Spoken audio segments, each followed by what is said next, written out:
وسلم وبارك على سيدنا محمد وعلى اله وصحبه وسلم. فيديو جديد معاكم حبايبي. النهارده هنخش في الموضوع على طول عشان ما اطولش عليكم حبايبي.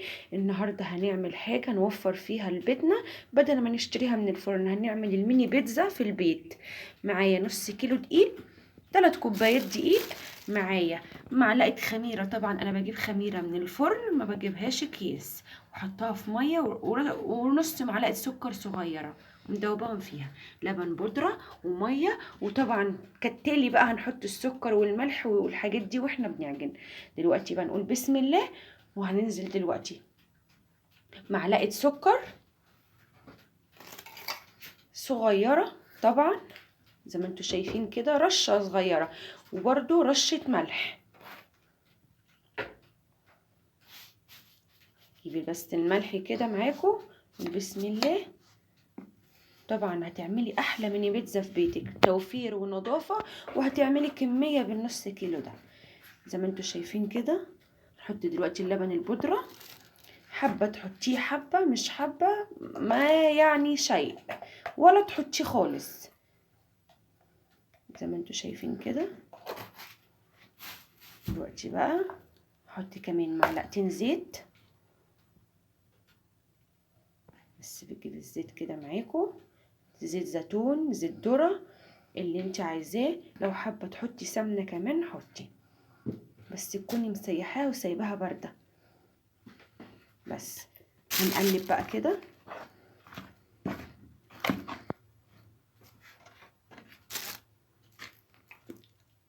هننزل دلوقتي بقى بالميه،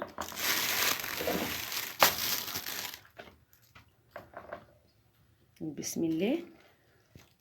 زي ما انتوا شايفين طبعا الميه دي دافيه فتره، يعني نجيبها من الميه كده نغليها وناخد منها على الميه من الحنفيه حبه فتره عشان تفعل معايا الخميره بسرعه، علشان خاطر الجو ساقعه.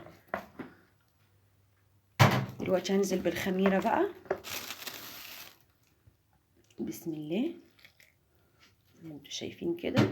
انا بقى هقلبهم وهرجع لكم تاني اوريكم سمك العجينه واقول لكم الميه قد ايه اللي انا خدتها. رجعت لكم تاني حبايبي، زي ما انتوا شايفين كده بعد ما عجنت العجينه ولميناها كده اهو. بصوا سمكها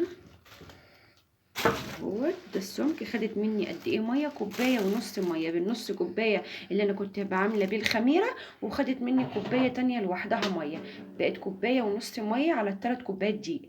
دلوقتي هعمل ايه؟ هغطيها لمده ساعه، اسيبها تخمر في مكان دافي. ان شاء الله لو تحطيها حتى في فرن البوتاجاز وتقفلي عليها وتسيبيها مكان محكم الغلق. بعد ما تخمر نرجع نشوف هنشكلها ازاي، وايه اللي هنحطه لها من فوق، والكلام ده كله مع بعض.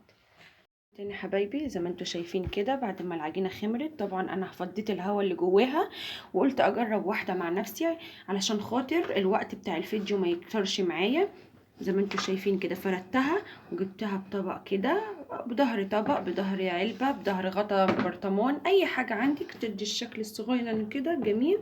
طبعا احنا بكده بنبططها علشان خاطر لسه هتقب معانا لما تطلع من الفرن. معايا ايه بقى الحشو؟ معايا سجق. السجق ده جبته تسلقيه سلقه او تعمليه على طول ببصل وتوم وقوطه، ملح وفلفل.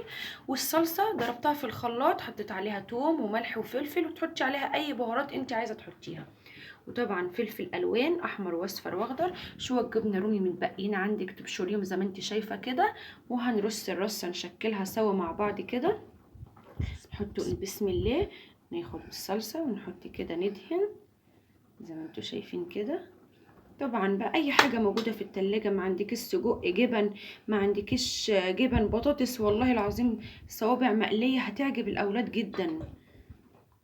زي ما انتوا شايفين كده هحط السجق ورش رشه الجبنه من فوق، وهحطها في الصينيه ودخلها الفرن واوريكم الشكل النهائي يا حبايبي.